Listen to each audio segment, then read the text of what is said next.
Going to read some quotes from this article about Steve Nash and Ben Simmons from ESPN.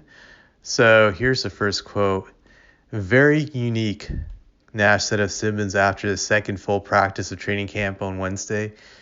That's what makes Ben great. That's why I don't care if he ever shoots a jump shot for the Brooklyn Nets. He's welcome to, but that is not what makes him special and not what we need. He's a great compliment to our team, and he's an incredible basketball player because of his versatility. I'm getting used to the up and down play, Simmons said. I feel great. It's good to be out here with those guys. Here's another quote by Nash. I think they'll have a certain element of cohesion out of the gates, Nash said of the trio, because they are all really good basketball players, but hopefully it's something that evolves and they can continue to find ways to make each other better. I think that's the beauty, that they actually fit really well together, but it may take time. But out of the gates, there's still three great basketball players who I think are exciting to play together and will make things happen immediately. But let's hope that there's a constant growth as well. And here's another quote by Simmons.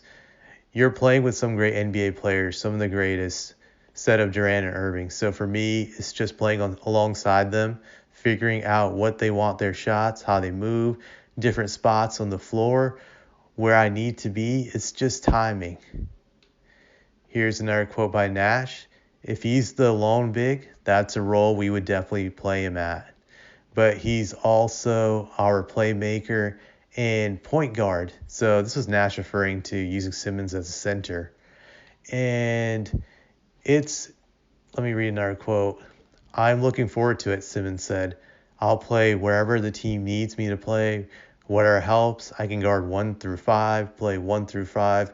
I think it's just one of those things where we have so many different talents on this team. You could put me anywhere to get points, get stops, whatever it is. I love playing the 5. I don't mind. And here's another quote by Nash. I'm almost done reading these quotes.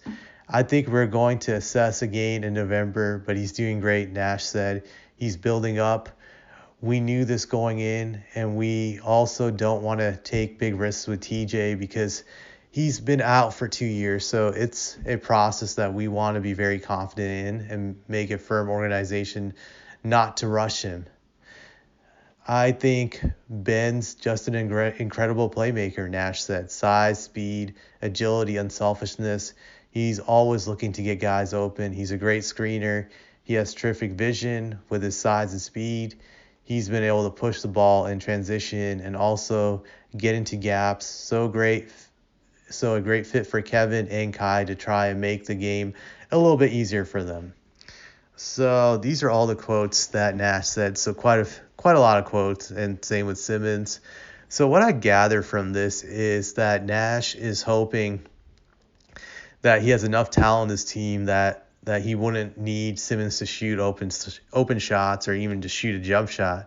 That basically he wants to make Simmons very comfortable, and he's just hoping that's going to be good enough. Just having a full season with Kyrie Irving and Kevin Durant, he's kind of hoping that it'll be good enough that he doesn't have to rely on Ben Simmons to take jump shots. I think during a regular season he can get away with this for sure.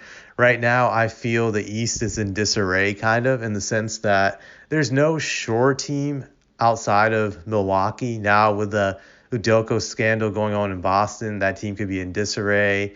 Miami, I don't feel they're ever going to get out of the East. They'll win a lot of games, but it's going to be the same story. They'll go out in the playoffs.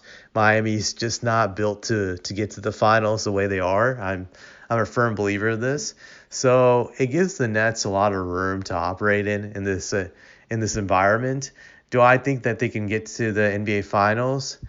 I don't think they're good enough to beat the Bucks right now in a 7-game series, but you never know. Maybe injuries happen during the playoffs and they get lucky. There's a chance they can get to the finals in that type of situation. I think the Sixers could be as good as they are if Harden is serious and committed. So, but But like I said, there's a lot of question marks in the East outside of Milwaukee. But I think ultimately, when the Nets are challenged in the playoffs, they're going to need Ben to hit open shots and to take a few shots to keep the defense honest. I think they can get away with this during the regular season for sure, but the playoffs is going to show its ugly head again, and there's just no way around it. I think Nash is just kind of denying the reality of the situation, and maybe Nash just doesn't care about the playoffs, and he's just trying to keep his job right now. So he's thinking like, hey, if these guys win a lot of games, maybe we can make a fluke run to the conference finals. Maybe we'll get lucky and an injury could happen to someone and we can get to the NBA finals. I think that's his mindset, but I don't think he's really trying to coach to win a championship. He's just trying to coach not to get fired. That's the vibes I'm getting. And also just the hints of playing Simmons at center. Again, I think there's going to be a lot of holes in this if they attempt it. Nash indicated in the article from what I read that they'll play him at 5 depending on the matchups. So the 5 spot is really a glaring weakness of the Nets. They don't have a legit center. They have Jordan Claxton, and I forget the name of the other guy right now. It slips my mind, but both of their big men are just good backups at best. They're not legit starters, but they're going to be forced to play them due to having lack of depth. I think they're also hoping T.J. Warren and Seth Curry could provide them with great shooting that they're not going to need against Simmons shooting. So I think that they're just hoping against hope that they won't have to rely on Simmons to hit a jump shot. I don't think it's going to work out that way, but that's the way they've set it up now. Just hoping this, I guess maybe they think they're going to get lucky. That's probably what they're hedging on, is just getting lucky. Most likely they won't get lucky, but we'll see. I don't have this team winning the title the way they're set up. They'll have to make a few more moves to set up the roster to do it. So that's all I have to say about this.